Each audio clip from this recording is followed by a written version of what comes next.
boa noite, eu sou o João Matheus e estarei com vocês todos os sábados aqui nas telinhas da RDC TV, às 22 horas, nos canais 24 e 524 da Claronet e também nas plataformas digitais. O programa Vai Lá e Faz não é apenas um programa de televisão, e sim um grande projeto social. Hoje no Vai Lá e Faz, nós vamos estar recebendo o Ricardo Rosito, que é um desbravador do mercado eólico no Rio Grande do Sul.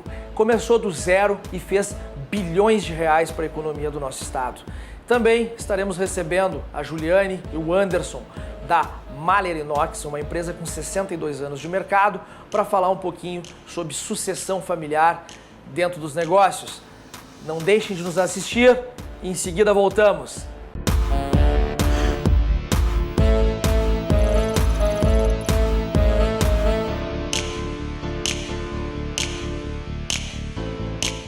Ricardo, boa noite, cara. É um prazer estar aqui contigo, passando a tua experiência aqui para nós. É uma alegria para mim compartilhar contigo aqui esse momento, cara. Muito obrigado por ter vindo ao nosso programa aí.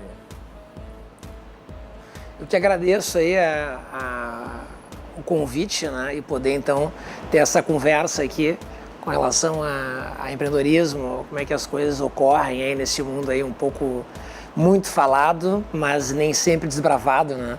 Então, obrigado e prazer aí, que o Matheus é um cara já que eu conheço há muitos anos, né, Matheus?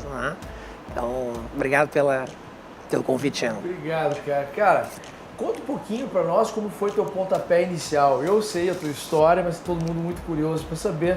Tu é um cara que vem de uma família estruturada, mas é um cara que começou do zero e se tornou aí o pioneiro no Rio Grande do Sul com parques eólicos, né, cara? Então, conta um pouquinho para nós como que iniciou a tua jornada desde lá do início. Vamos lá. Eu acho que é bem interessante isso, né?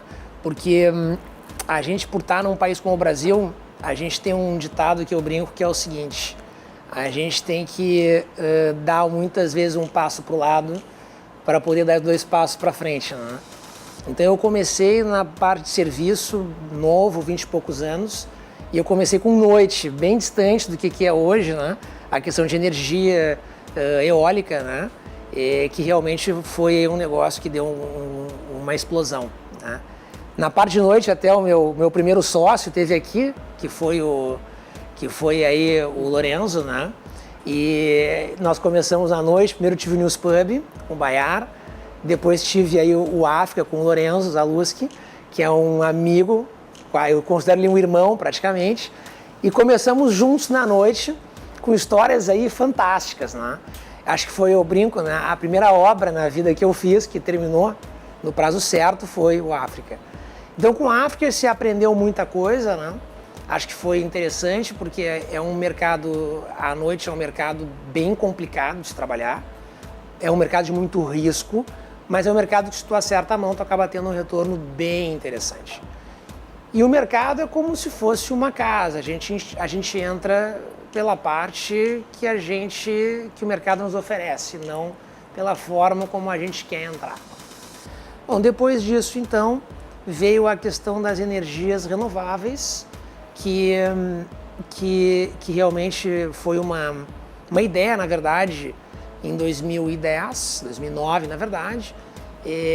Eu comecei a olhar a parte de infraestrutura, que era onde havia aí uma carência significativa no Brasil. O Brasil teve aí alguns anos de crescimento bem importante e 2010 culminou então numa necessidade de infraestrutura energética, estrada, dentre outras questões. Nesse sentido, a gente enxergou a energia, que era uma oportunidade interessante. Um amigo meu que trabalhava num banco holandês, ao qual eu não sei nem pronunciar o nome, Legend London, não sei nem pronunciar o nome do banco, mas ele me disse assim: Rosito, energia tu tem que entrar, tô liberando dinheiro a dar com pau. Desculpa o termo, né? Mas... Então, nesse momento, eu acabei olhando o mercado de energia e com calma eu pensei na cadeia, né? Qual energia a gente deveria ir então ir? E aí olhei a eólica, porque na cadeia de valor, se a gente for observar, a gente já tinha muita hidrelétrica, mas tu ainda não tinha nada de eólica naquela época ainda, né? e a gente tem que entrar no que os outros não fizeram ainda e não copiar o que os outros fizeram. Então eu sentei naquela época, tive sorte de encontrar aí um amigo meu, um sócio, que é o Luiz Gustavo, e com isso então a gente começou a trabalhar nessa parte que era energia, projetos de energia e energia eólica. Eu e o Gustavo então fizemos uma parceria, fizemos um acordo com o Fundo de Previdência Privada americano, não deu certo. Todo mundo veio com aquela questão de dizer, porque deu certo. Não, tem coisas que não deram certo. E com isso, então, a gente acabou depois, posteriormente, tendo uma relação com o Christian, que é um sócio nosso belga, na qual nós três, então, montamos uma empresa chamada Renobrax. Né? Posteriormente, então, fizemos aí uma fusão com uma outra empresa, do próprio Christian, que era a Pampa Eólica. E depois disso, então, fomos a leilão. E aí vencemos um leilão em 2011, o maior parque eólico da América Latina. 2011, 2013. Entrou no mercado já ganhando um leilão do maior parque eólico da América Latina. Em 2011, exatamente. Empreendedor demais, né, Rosito? E coragem demais, né, cara? Explica pra nós como foi essa questão de ir pro leilão, como que tu chegou lá no leilão e depois do leilão, como que funciona isso? Como que funcionou? Eu acho que o legal da gente colocar, além da questão do leilão, tá? A gente colocar, eu estava comentando contigo, eu acho que é legal quem está olhando assistir, é o que eu chamo da tempestade perfeita. Tá? O que é a tempestade perfeita? Nós tínhamos um governo que estava fomentando as energias renováveis, a gente tinha um produto excelente, que era eólica, as empresas tinham um volume de projetos de energia eólica no sul do estado, que ninguém tinha naquela época, porque se provinha de uma crise, 2009, 2008, e nós tínhamos um momentum de mercado, porque tem que ter mercado e momentum. O momentum de mercado foi muito adequado. Então, com esses três fatores, a gente teve a tempestade perfeita. Com isso, foi instituído naquela época, em 2010, os leilões federais de compra de energia. Então, eram grandes volumes de energia que eram comprados pelo governo federal. Então a gente inscrevia projetos de energia. Energia, na verdade, não é a empresa que vai a leilão, mas sim os projetos de energia que são inscritos no leilão, aprovados pela EPE. Então eles vão então ao leilão e tu tem já investidores pré-estabelecidos para ir a leilão e fazer então a construção do parque, enfim, como tem que ser feito esse processo inteiro. E aí em 2011 a gente ganhou aí 402 megawatts no único leilão de energia. 200 torres eólicas instaladas? Isso, exatamente, isso em 2011. Né? Então aí fomos aí, ganhamos acho que um terço do leilão naquela época, né? E eu me lembro até hoje que é interessante porque na verdade a empresa era muito pequena. Então a gente tinha que se virar nos 30, eu acho que a gente não dormiu durante várias noites, né? Para poder deixar tudo redondo, né? Então foi um processo interessante ainda. Muito legal, cara. Nessa tua vida de empreendedor aí, qual foi o maior perrengue aí que tu passou, né? Desde esse estágio do zero a chegar nesse patamar imenso que vocês chegaram aí, fazendo o maior projeto eólico da América Latina. Que tu foi tua maior dificuldade? Minha maior dificuldade, eu acho que é quando a gente sai de um negócio para o outro, tá? Quando eu estava ainda bem jovem, fui montar a casa noturna. O perrengue é muito grande porque tu fica muito tempo sem ganhar, com muito risco e alocando capital. A mesma coisa aconteceu quando eu saí da noite e eu fui para a parte de energia renovável. Esse perrengue aí de 24 meses, vamos dizer, né? Algumas vezes 36 meses, né? Porque tu tem que estar, como eu brinco, né? Na parada de ônibus, né? Eu disse isso em Harvard uma vez, quase me bateram, né? Que acho que lá ninguém anda de ônibus, né? Então a gente tem que estar na parada de ônibus, né? Para quando vamos passar, tu entrar no ônibus, né? Que é a tua oportunidade de mercado. E então o que ocorre?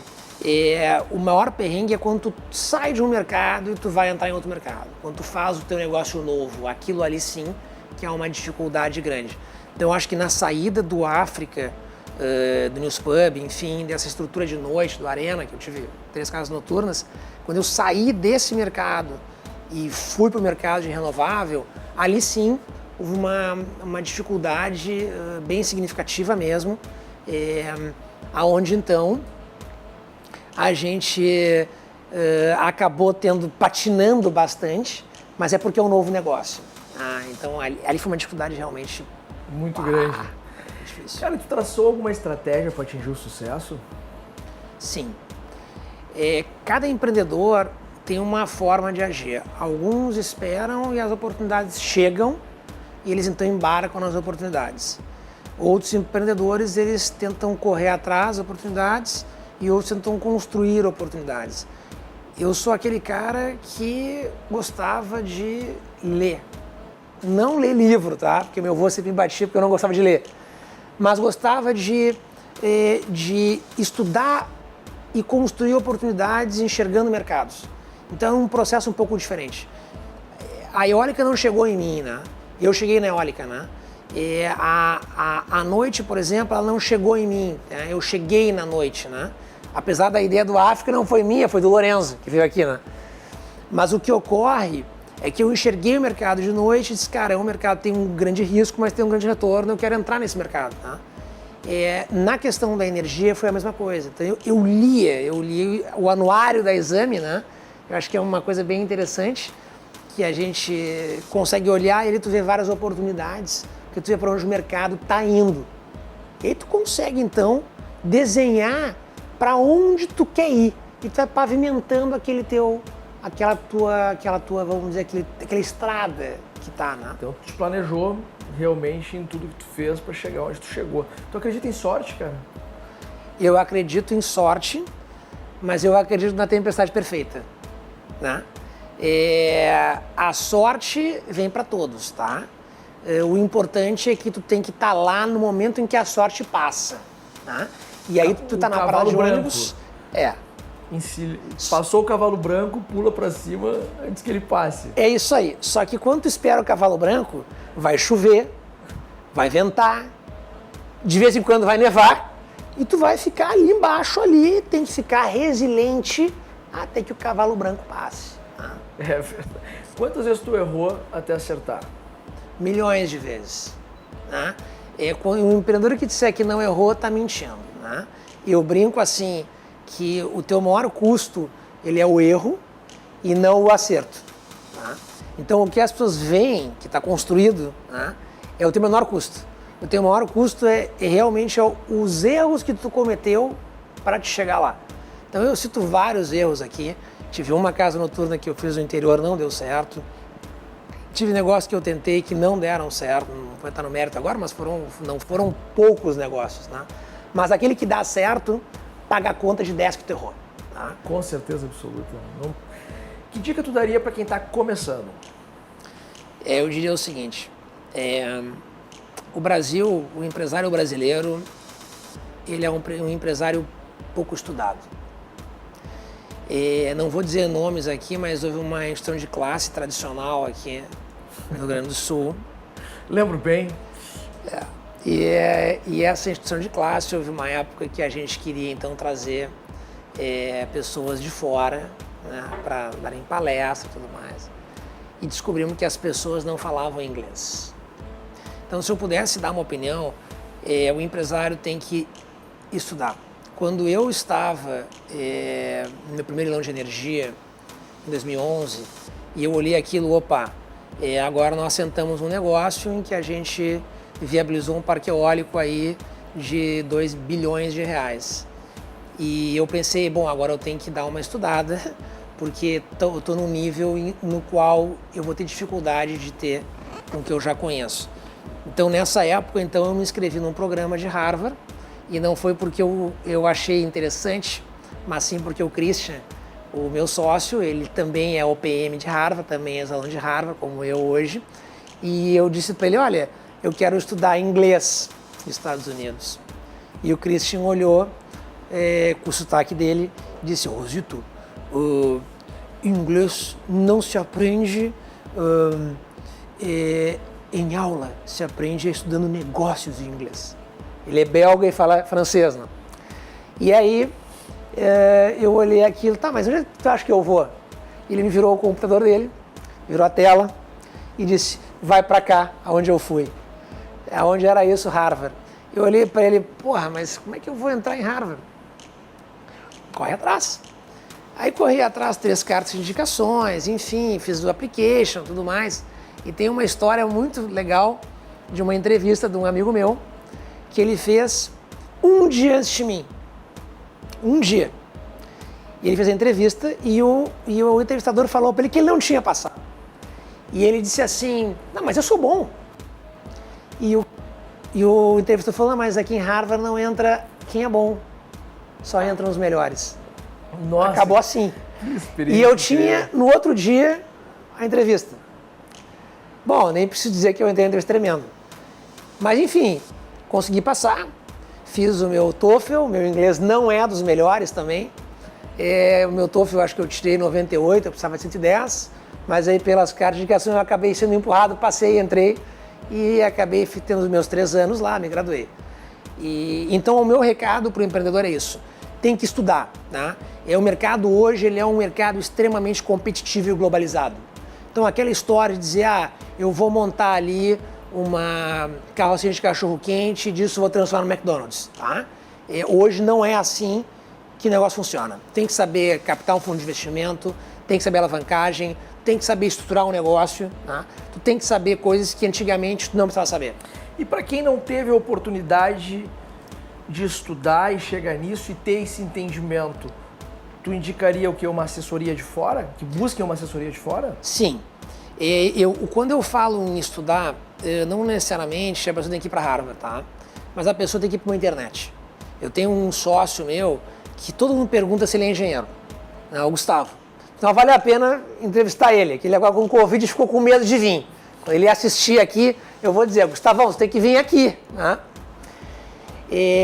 O que acontece aqui? Todo mundo acha que ele é engenheiro. Ele não é engenheiro, ele é administrador, né? Só em administração. Mas ele é um cara que fuçava a internet direto, dia e noite. Como é que funcionava um parque eólico, como é que era isso, como é que era aquilo, e medição de vento, não sei o que. E até hoje ele é assim. Então o que acontece? Não necessariamente a gente tem que ter a educação formal, como a gente chama. Vai ser um autodidata. Pesquisar, né? Entender, correr atrás do que a gente quer e entender o mercado ao qual a gente vai se inserir. Muito legal. Gente, vamos receber aqui um currículo da Sandriele. Passa pra gente o currículo dela. Nosso objetivo é todo sábado receber um currículo e tentar que no sábado seguinte essa pessoa já esteja recolocada no mercado. Por gentileza. Olá, tudo bem? Me chamo Sandriele Bacri, tenho 28 anos e resido em Cachoeirinha. Há mais de 4 anos e meio, iniciei um trabalho como consultora de vendas numa clínica estética em Porto Alegre, uma das mais renomadas do Brasil. E desde aí eu venho trabalhando com vendas. Nesse momento tão delicado da pandemia, acabei saindo desse ramo e estou procurando uma nova oportunidade de trabalho. Então eu conto com Vai Lá e Faz, com esse programa top, né, que eu super recomendo, para estar me recolocando novamente no mercado de trabalho. Tenho muita expertise em vendas, sei que domino muito esse assunto, então agradeço mais uma vez e um beijo a todos. Que legal, vamos tentar então recolocar aí a Sandriele, vamos ver se até o próximo sábado a gente conquista o seu objetivo aí junto com ela. Vamos para o nosso intervalo comercial, já voltamos com o Rosito aí.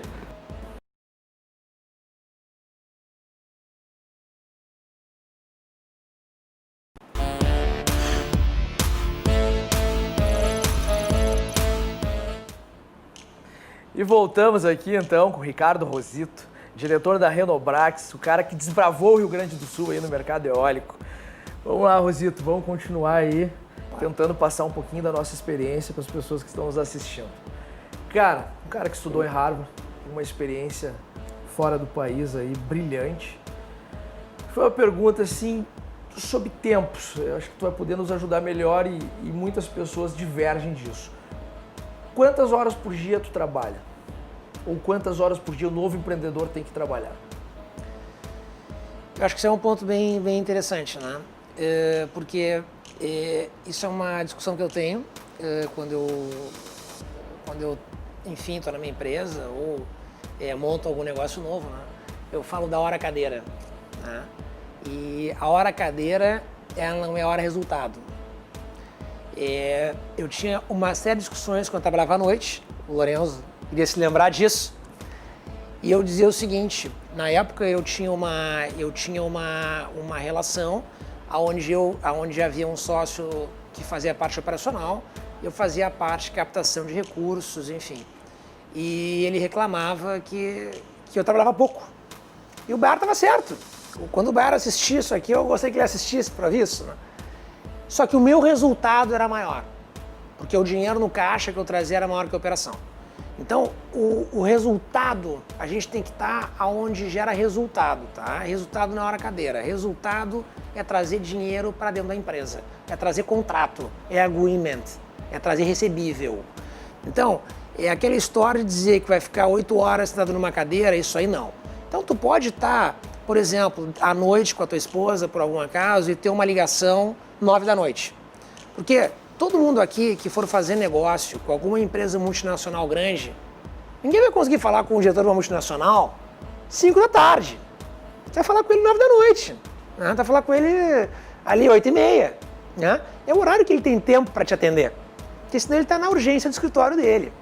Então tem que estar disponível. O meu recado para o empreendedor é disponibilidade. Se por algum acaso eu tiver uma call agora, meio-dia, alguma demanda, ou eu entender que para eu falar com o presidente de alguma empresa eu vou ter que ligar para ele sábado ao meio-dia, eu vou ligar para ele sábado ao meio-dia. Então o importante para o empreendedor é ele ter disponibilidade para o negócio dele. Ele ter uma estrutura que gere disponibilidade. Acho que esse é o principal. Cara, para mim tem sido um MBA estar entrevistando todos esses caras aqui de sucesso que eu tenho entrevistado. E é mais um aprendizado hoje com o Rosito. Não é a hora cadeira, é a disponibilidade e o resultado que tu traz para dentro do teu negócio. Muito bom isso. Rosito, qual foi o teu maior case? Meu maior case hoje, sem dúvida nenhuma, foi a Renobrax. E eu diria para vocês o leilão de 2011 especificamente. Ganhamos o leilão de 2013 também, mas 2011 foi um ano emblemático. Né? Foi onde realmente a gente, com uma estrutura mínima, para não dizer zero, eu cheguei ao ponto de negociar com a Rio Bravo, né, que é um dos maiores fundos do Brasil, sentado em cima de uma impressora num escritório, porque não tinha cadeira no escritório naquele momento. A gente estava se mudando. Então, a gente estava se mudando do escritório para uma outra estrutura e eu estava lá indo carregar caixa. Essa é a realidade. Né? Quem não conta isso está mentindo. Né? Fui carregar caixa. Nessa história de carregar caixa, me liga, na época, o Cláudio, né? E eu tinha que negociar com ele alguns pontos. E eu olhei para o Gustavo, ele e a Cris, que trabalha com a gente há muito tempo, é uma menina que faz a parte administrativa, e sentei na impressora do escritório, peguei o telefone, bom, vamos resolver. Então eu acho que 2011 foi um ano emblemático em relação a isso, né? Claro que tem sempre a questão do primeiro negócio, que foi na noite, que a gente tinha que pregar teto, mas eu acho que esse momento, 2011, foi um momento, vamos dizer, muito importante. Foi muito sofrido para chegar lá. 2011 para ti foi um ano emblemático em todos os sentidos. Eu não me lembro, tu te tornou presidente do Singeólica, foi logo depois disso, né? É isso aí. O que ocorreu é interessante, me tornei logo depois de 2011, em 2012 então, na época eu tinha aí 30 e poucos anos, né? Até tem uma história interessante com relação a isso. Eu vou dizer só, mas tu era o cara mais adorado dentro da FEPAM, cara. Os caras da FEPAM do Rio Grande do Sul, diz que eles têm uma estátua tua lá dentro da FEPAM. Diz que tu era o cara seguinte que mais concordava com a posição do Estado naquele momento. É uma coisa difícil, né? Mas eu queria dizer o seguinte, né? É que eu não conseguia entender, um idealista, que foi para o mercado de energia renovável, que extrai carbono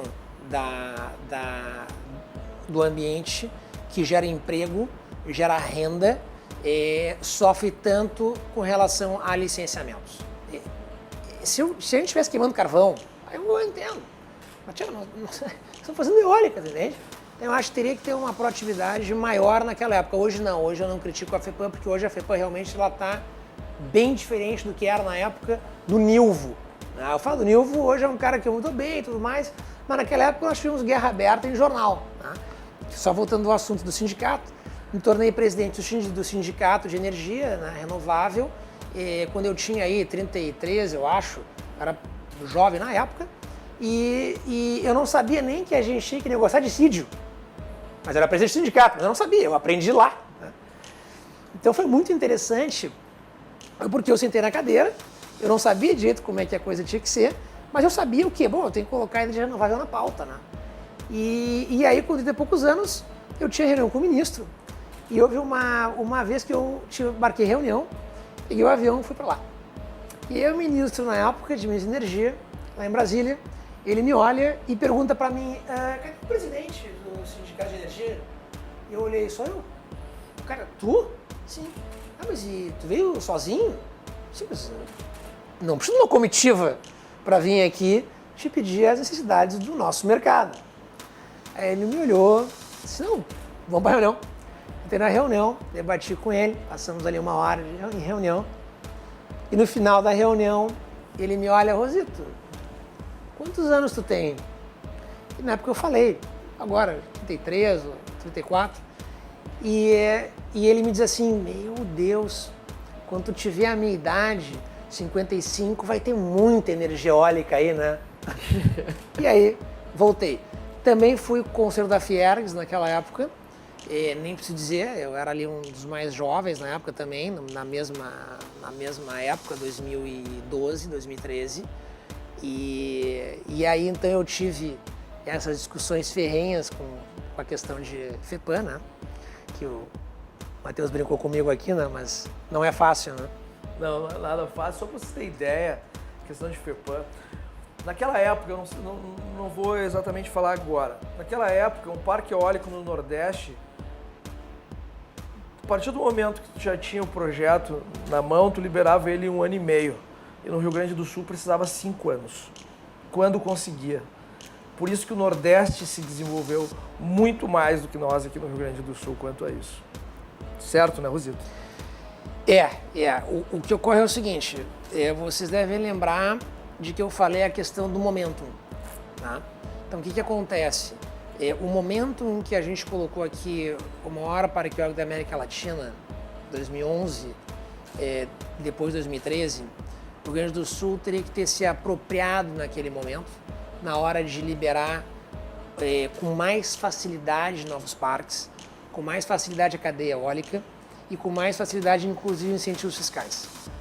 E naquele momento o Rio Grande do Sul ele perdeu a mão nisso e não é um erro, né, para o governo do Tarso, não é uma crítica ao governo, eu acho que há dificuldades imensas quando a gente senta na cadeira, como governo, como presidente, mas é importante a gente ressaltar que aquele era o momento da gente ligar o turbo. Cara, o momento e diversos interesses, eu me lembro naquela época, liberavam dinheiro para o argentino, e nada contra os argentinos, mas não liberavam para o próprio empreendedor dentro do estado do Rio Grande do Sul. Parece que o gaúcho não tinha credibilidade e os que vinham de fora estavam tendo diversos privilégios e acabaram deixando uma dívida aí com o nosso estado gigantesca. Né? Rosito, um país instável como o Brasil, tu acredita em planejamento de longo prazo? A gente sempre tem que ter um planejamento de longo prazo. A gente pode, em vários momentos, dar um passo para o lado para dar 2 passos para frente. Mas é fundamental a gente saber aonde a gente quer chegar. Não tem como a gente trabalhar sem ter objetivos claros. O teu objetivo, ele pode mudar um pouco para um lado, um pouco para o outro, mas tem que ter um range. Então tem que haver um planejamento de longo prazo, sim, e tem que constar, por exemplo, por nós estarmos num país instável, a gente não pode ter uma alavancagem muito alta nas empresas, como é o caso dos Estados Unidos ou Europa. Tá? Eu acho que isso é o recado que tem que dar claro, que é a questão da própria alavancagem. quando a gente está num país estável, que cresce todo ano, tu tem que alavancar, né? Tu tem que investir em ativo fixo. Quando está num país instável, tu precisa não alavancar e ter caixa para sobreviver em momentos de crise, inclusive momentos de crise os quais estamos vivendo hoje. O momento, tu acha que tem que ter um conservadorismo aí? Eu acho que tem que ter, eu não vou chamar de conservadorismo, mas eu vou chamar de uma reserva estratégica. Porque o mercado, como é que funciona um país aonde tu tem aí uma instabilidade grande? Vem uma onda, um tsunami, e vários morrem no tsunami. Os que sobrevivem ao tsunami são aqueles que têm sucesso antes de vir a próxima onda. E para sobreviver ao tsunami, tu tem que ter resiliência, caixa e credibilidade. Senão tu não rende ao tsunami. Eu vou citar um exemplo aqui que eu acho que é legal. A própria XP Investimentos, todo mundo conhece o case, eu conheço um pouco mais de perto. E houve um tsunami em 2008, se me recordo. 2008. E esse tsunami que aconteceu naquela época, eles tiveram desesperadamente correr atrás de caixa, né? Para não ter algum risco de desencaixe ali e acabar morrendo na praia. Depois que sobrevive a isso, tu vai embora. Aí tu tem um outro momento para te poder remar, né? Como surfar, vem uma onda, tu tá ali, tu tem que correr para entrar. Esse é um processo importante. Entendi. Tem algum mentor, alguma referência? Assim, um cara que te espelha? Eu brinco, né? Eu tenho várias mentores e dívidas morais, que eu chamo. E tem uma outra brincadeira que eu faço, que é legal dizer, que é o seguinte. Até pra gente nascer, nós precisamos de um médico, de uma enfermeira, de um pai e de uma mãe. Então a gente não faz nada sozinho. Tudo que a gente vai fazer, a gente faz em equipe. Então sim, eu tenho mentores e eu tenho muitas dívidas morais. E alguns mentores eu posso dizer aqui, um deles é meu sócio, é o próprio Christian Hunt, tá? Que é um belga com quem eu aprendi muito com ele. Um outro mentor é o Edgar Bortolini, CEO da Parks. Ele tem uma trajetória significativa na parte empresarial. Um outro mentor foi o meu avô, que eu tive aí durante muitos anos, infelizmente faleceu, mas ele foi presidente do CGBUX, presidente da BHB, diretor aí da Previdência e dos militares, então é um cara com um histórico grande. E eu tenho dívidas morais também com pessoas que me ajudaram, né? Que como o Marcos Maisonave, da Trust, é uma dívida moral que eu tenho.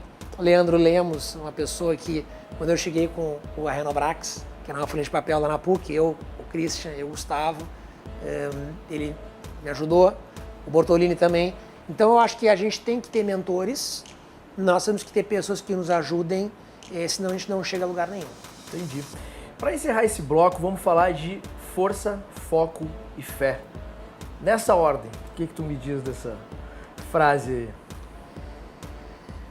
Vamos lá. Em Harvard, o meu apelido no meu grupo era foco. Porque o pessoal vinha, dava uma viajada e eu dizia, nós temos que ter foco para realizar o nosso trabalho aqui e ir embora. Porque a gente tinha que ler 3 cases por dia. 3 cases por dia, inclusive a gente tinha aula sábado, era algo assim brutal. Então tu tem que ler 40 folhas, 50 folhas, estudar.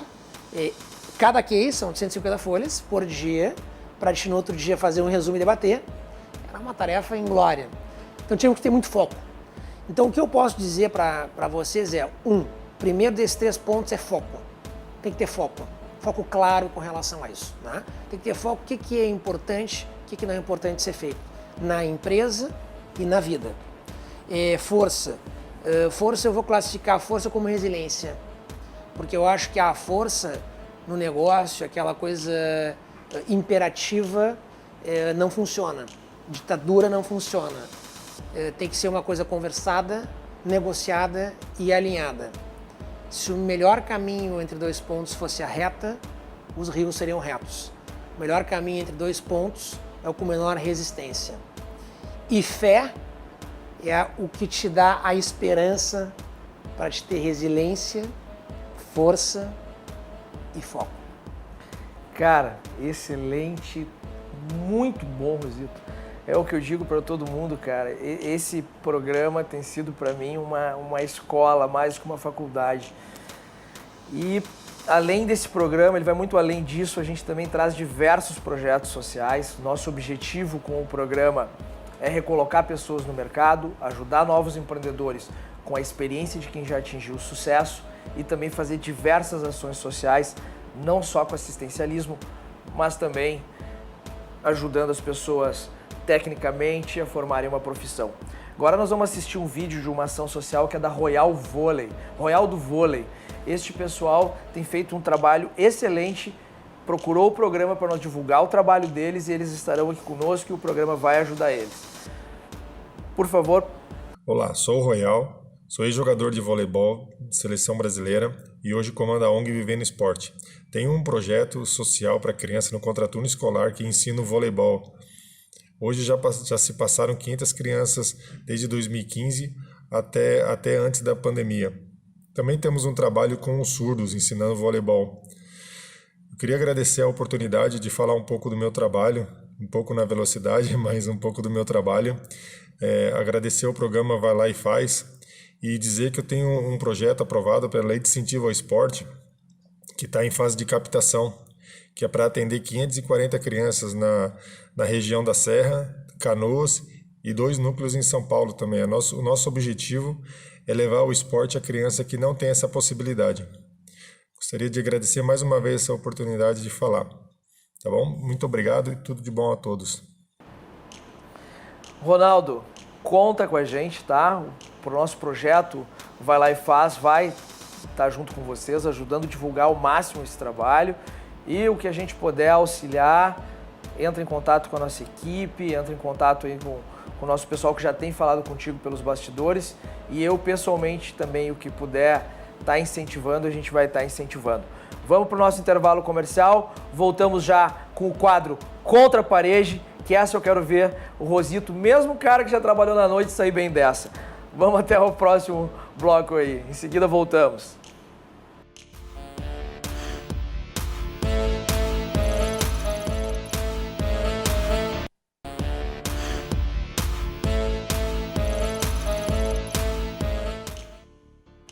E voltamos aqui do nosso intervalo com o Ricardo Rosito, cara que desbravou o mercado eólico no estado do Rio Grande do Sul, cara que estudou em Harvard, cara que atingiu o sucesso e hoje tem 42 anos e está aqui passando a sua experiência para nós. E agora vamos deixar aí o Ricardo contra a parede.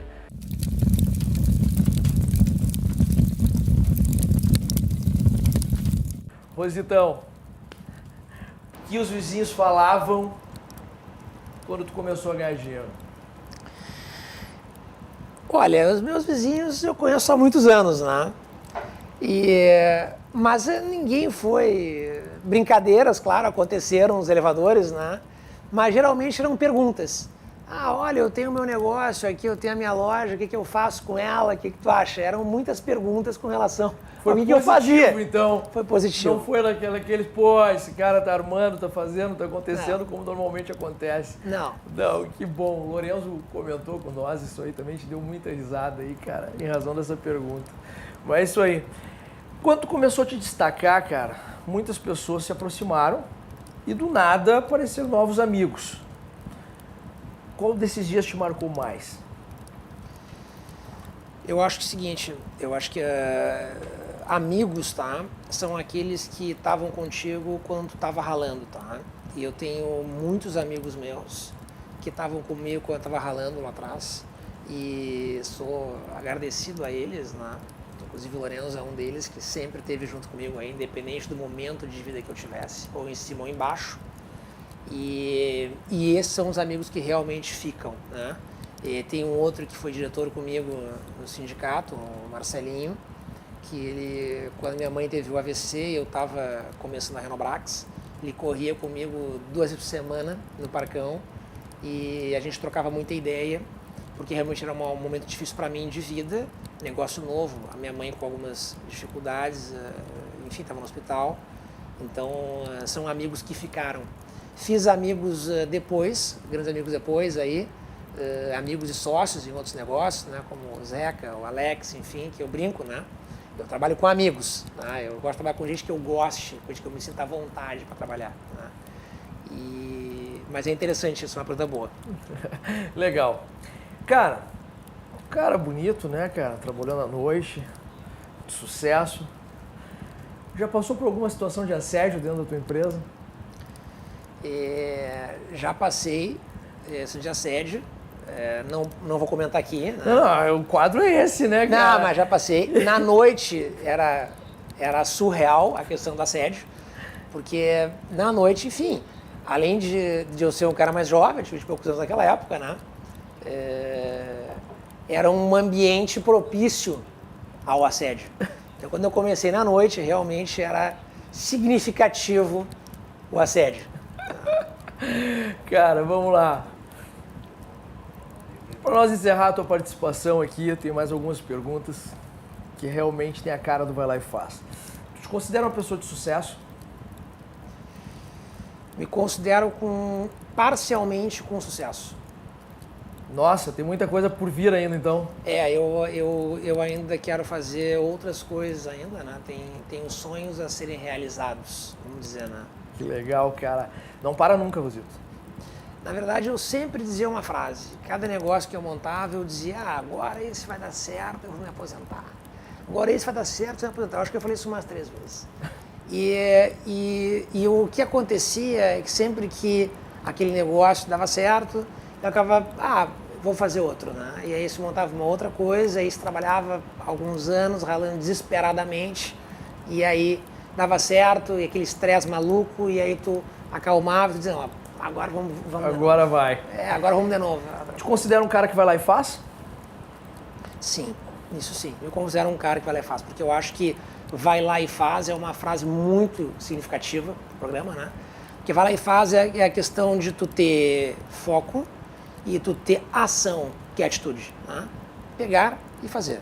Então, se tu te colocou a fazer algo, um negócio, ou com uma pessoa, tem que ir lá e fazer, né? Pega aquilo e faz. Não fica, veja bem. Faz. Início, meio e fim. Início, meio e fim. Tá? É isso aí. Cara, muito obrigado por ter vindo participar do nosso programa. Para mim foi maravilhoso aqui o aprendizado nesse sábado. Só tenho a te agradecer aí por estar aqui conosco. Obrigado aí, eu te agradeço. Espero aí poder ter contado aí, compartilhado um pouco da minha história e para que outras pessoas possam aí aprender e aproveitar os erros aí, né? E alguns acertos aí que eu consegui fazer ao longo da minha trajetória aí. Rosito, antes de ir embora, me ajuda a responder 2 perguntas aqui externas. Vamos lá. Por favor. A Ana Paula Taborda pergunta para nós: como empreender quando a dualidade é empreendimentos tecnológicos e saúde financeira? Me ajuda a responder essa pergunta da Ana Paula aí, Rosito. É uma boa pergunta. Empreendimentos tecnológicos e saúde financeira. Empreendimentos tecnológicos, eles têm um risco elevado. A gente chama de risco digital. Quando eu chamo de risco digital, é porque não sobra nenhum ativo depois que tu investe. Quando tu faz uma frota de caminhão e tu teve algum problema, tu tem os ativos que são os caminhões. Tem o teu ativo que é a tua mesa. Quando tem um negócio digital, ele não tem ativo. Então, a perda de capital, ela zera.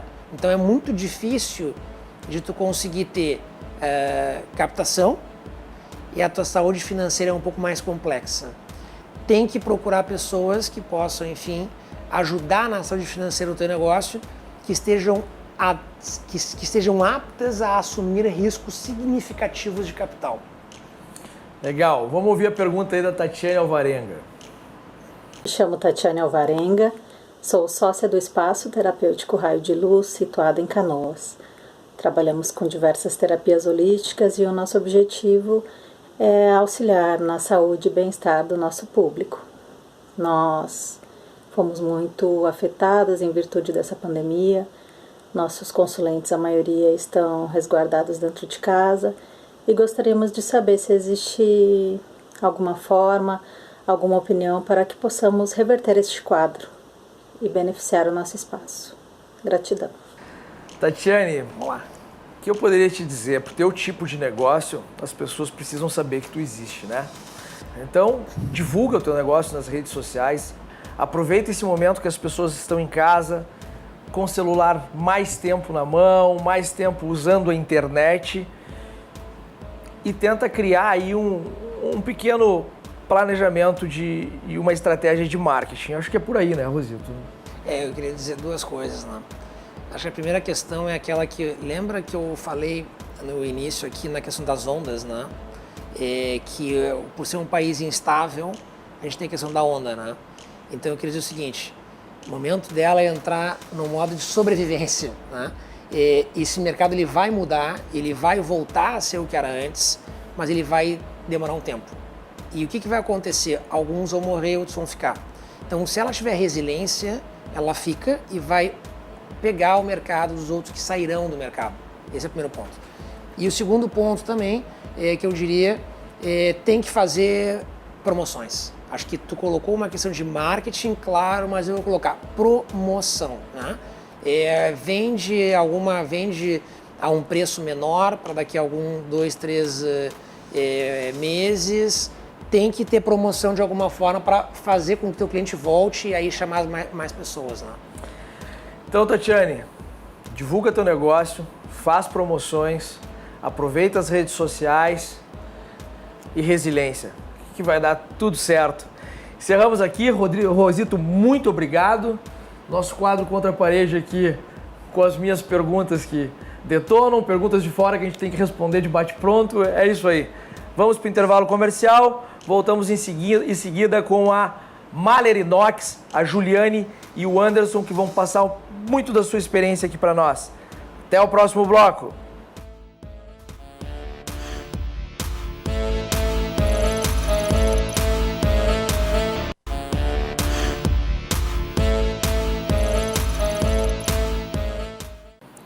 E voltamos aqui no nosso intervalo comercial.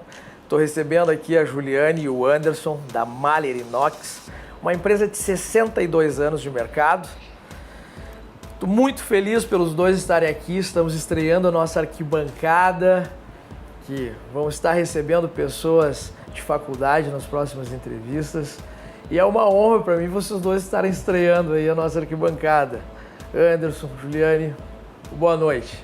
Boa noite. Obrigada pelo convite.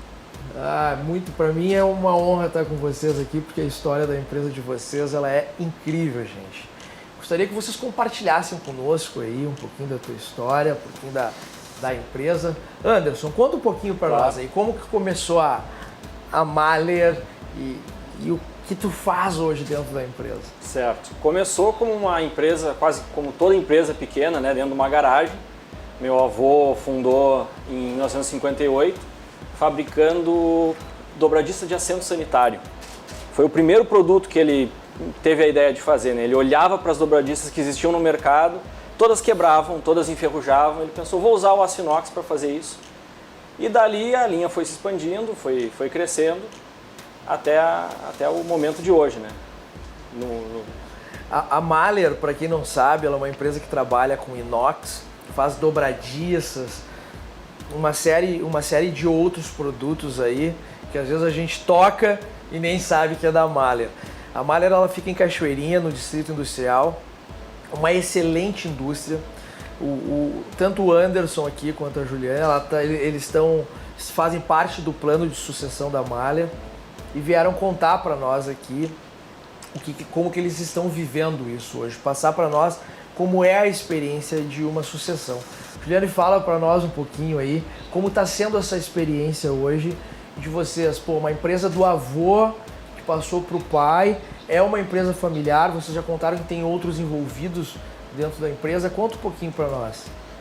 O processo de sucessão, ele é um processo meio, digamos que tem um dilema, né? Porque como tem uma carga emocional pelo meio de tudo isso, então ele acaba sendo um processo lento para a gente conseguir se adaptar a isso e a pessoa que está deixando o cargo, né, conseguir seguir. Então hoje a parte mais comercial é que está sendo realmente mais focada no momento, né? A questão de reestruturação comercial e a parte de lançamentos de novos produtos para poder manter a continuidade, uma adaptação, né? Que a nova geração, digamos assim, vê o processo. Ele era um processo mais contínuo, digamos assim, pela pessoa anterior, no caso meu pai. E agora a gente está procurando incrementar e mudar. Então a associação ela traz um novo olhar pelo mesmo produto, digamos assim, mas com um novo posicionamento. Entendi. E como, Anderson, como é essa responsabilidade de dar sequência num negócio de 62 anos e não deixar cair, né, cara? É grande, é grande. É uma pressão, mas que a gente nasceu dentro dessa empresa, né? Vem desde criança sendo trabalhado para que essa associação fosse tranquila e leve, apesar da responsabilidade. Então, nosso pai também é super tranquilo no que ele nos passa e na forma com que ele vem nos entregando. Então, nada demais, faz parte. E qual é a tua função dentro da empresa hoje? Hoje eu trabalho em novos produtos. Então, o que a Juliane falou da gente trazer novos produtos, olhar para o mercado de uma forma diferente, eu trabalho muito na pesquisa disso, de entender como que o nosso sistema produtivo, como que o nosso material, como que a forma com que a gente olha para o mercado pode se atualizar e fazer com que o portfólio se mantenha à frente, né? E tu é um cara que põe a mão na massa, vai pro chão de fábrica? Ponho. Eu passo o dia inteiro dentro da fábrica. Eu passo o dia inteiro lá porque, além de gostar, eu acho fundamental para que os processos sejam construídos dentro da nossa ótica, né? Dentro das nossas métricas. E tu, qual é a tua função lá, Juliane? Eu trabalho mais no comercial, sou diretora comercial, então estruturo mais essa parte. Mas hoje, em razão da situação atual, a gente acaba me envolvendo em todo o processo. Diretora comercial. Isso. Tem que pôr venda para dentro e faturamento. Exatamente, sempre atrás disso, mas buscando ter o controle do resto da função da empresa. Uma empresa familiar como a de vocês, né? E tendo toda essa associação e os nossos telespectadores tenho certeza que também têm as mesmas dúvidas que eu. Existe muita vaidade no meio? Muita não. Existe alguma. Existe vaidade. Existe. Porque nós não criamos esse negócio. Nós estamos herdando esse negócio. E as pessoas que talvez olham de fora, às vezes fica aquele choque, assim, será que merecem, não merecem? Fica uma área cinza. E o que tu acha? Merecem ou não merecem? Merece. Eu tô lá roendo o osso todo dia. Ela também. A gente bota a mão na massa e trabalha com vontade. Se envolve mesmo. Qual é o público-alvo hoje de vocês? São lojas de ferragens, né? Home centers, construtoras e outras indústrias. A gente fabrica peças sobre desenho, né? Sob encomenda. Então está mais ou menos meio a meio hoje. O varejo de ferragens e a indústria que nos demanda também. Juliane, qual é a maior dificuldade que tu está enfrentando hoje na área comercial com essa questão da pandemia? Lidar com as pessoas. Eu acho que isso é uma dificuldade, não só minha, eu acho que geral, né? Porque hoje todo mundo está passando por uma transição. Normalmente já é uma coisa complicada, tu lidar com pessoas no sentido de que cada um tem o seu objetivo, cada um tem a sua visão. A gente, como empreendedor, tem aquele sangue nos olhos diário e nem sempre as pessoas respondem como a gente espera. Fala em equipe? Tu fala a questão da equipe? Isso. Ou tu fala questão geral? Equipe e até o próprio chão de fábrica mesmo. Então, porque tem que estar sempre tudo muito... Uma mudança de cultura também, né? Uma mudança de cultura, exato. Então, porque vem do meu avô, vem do meu pai, e aí a gente não tem esse foco muito bem alinhado ainda. Mas, então, para mim, esse gerenciamento de pessoas acaba sendo... Gestão de pessoas, não, eu também acho, não é uma coisa muito fácil, né? A gente tem que envolver muito tempo, treinamento, e o pior disso, que às vezes tu treina, capacita essas pessoas e teu concorrente ainda te leva. Ou elas vão lá e querem montar teu próprio negócio com essa tua estratégia e às vezes acabam virando até teu concorrente. Não sei se no caso de vocês é assim. Aí, o virar concorrente ainda não aconteceu, mas a troca entre indústria, sim. Troca-troca. Mas acho que é natural, é um jogo do mercado, né? E me diz um negócio, qual é o plano de vocês daqui para frente? Onde vocês querem chegar com a Mahler daqui para frente? A ideia Vamos deixar a diretora comercial ter a responsa agora, que está em cima dela também, né? Não. A ideia é seguir o barco e se adaptando, trazendo novas possibilidades, né, para dentro da empresa. O foco principal agora é a gente tentar que o consumidor final entenda que ele tem a capacidade de fazer muitas coisas, porque hoje a gente não tem, a Mahler, a história dela nunca foi focada no consumidor final. A gente sempre foi procurado, digamos assim, né? Por ser um produto muito específico, o mercado procurava e a gente ofertava, mas agora é o inverso. A gente precisa fazer que o consumidor final tenha consciência do quanto o inox tem uma durabilidade, de quanto que ele pode agregar no produto, na porta ou na casa dele mesmo. Então, o desafio é esse, que o consumidor entenda e dê valor ao produto. E ele mesmo consiga usar. Mas acaba sendo, né, as pessoas às vezes não têm tempo para pensar ou são mal assessoradas, porque todos nós temos um pouquinho mais de entendimento com obra, com uma série de experiências que a gente já viveu, que o inox é um produto de maior durabilidade, Sim. né, gente? Então, às vezes, paga um pouquinho mais caro, mas tem um produto para uma vida toda, né? Então, sim. Pô, pessoal, vamos se atentar a isso, né? Às vezes, o pessoal, com essa questão de buscar na internet ou buscar outro tipo de produto, mas daqui a pouco tu compra 3, 4 vezes o mesmo produto e não tá comprando algo de quem realmente está investindo em qualidade, que é o aço inoxidável, né? Sim, a gente sempre bateu nessa tecla litoral, da principalmente, né? A Litoral, região litorânea parte litorânea, o que tu precisar é aço inoxidável, sem dúvida alguma, né? Sim. Mas as pessoas eles vão pro mais barato, né? Na hora da compra ali tem essa questão, né? Porque já está no final da obra e às vezes até está com o orçamento já muito apertado, né? Mas a gente trabalha muito na educação do público nesse sentido. De no momento da compra, o vendedor do balcão, né, da loja, conseguir mostrar que o aço inox vai durar aí. A nossa garantia tem peça que é de 25 anos. 25 anos de garantia. Se tu chegar hoje com uma peça que foi criada lá nos anos 50, 60, lá na empresa a gente troca a peça para ti. Cara, isso é muito Porque incrível, dura muito, realmente dura muito. Cara, a tua entrevista acabou sendo uma propaganda do teu negócio, porque, cara, olha aí, gente, é surpreendente isso. Pra mim é novo isso que tu tá me dizendo. É como eu digo, isso aqui pra mim tem sido um aprendizado. O cara chega com 25 anos de garantia num produto, isso é incrível. E como vocês... Isso aí vocês têm que divulgar mais, né? A gente divulga. Tem que divulgar mais e pôr isso nas redes. Qual é o próximo passo, então, da Mahler?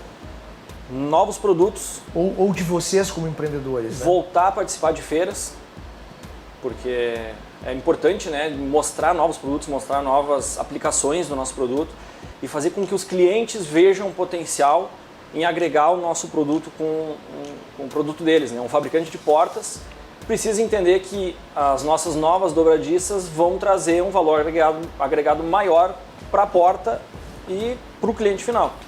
Então é se expor mais no mercado. E qual é a estratégia para chegar nesse objetivo? Aí vocês já criaram uma estratégia?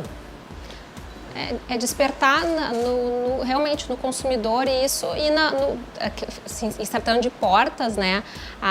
Eles pensam em vender a porta, mas não pensam que a dobradiça, se não for uma dobradiça boa, vai derrubar a porta deles, né? E a pessoa comprou a porta então a estratégia teria essa, em fazer com que as pessoas realmente entendam a importância do comprar bem, né? E não ser focado muito na questão preço.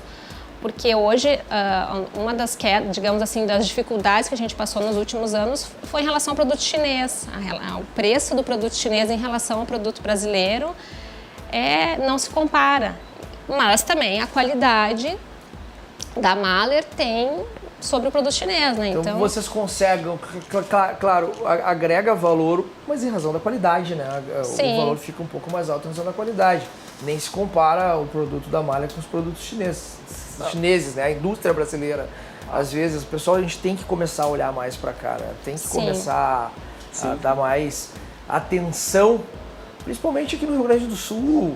O pessoal é mais conservador, mas ao mesmo tempo que o pessoal é conservador, acaba pegando essa onda do commodity da internet aí e não pensa a longo prazo, pensa a curtíssimo prazo, que está investindo num produto de baixa qualidade e ao mesmo tempo não está fomentando a indústria do Rio Grande do Sul, os empreendedores do Rio Grande do Sul, que geram renda e riqueza aqui para o nosso estado, né?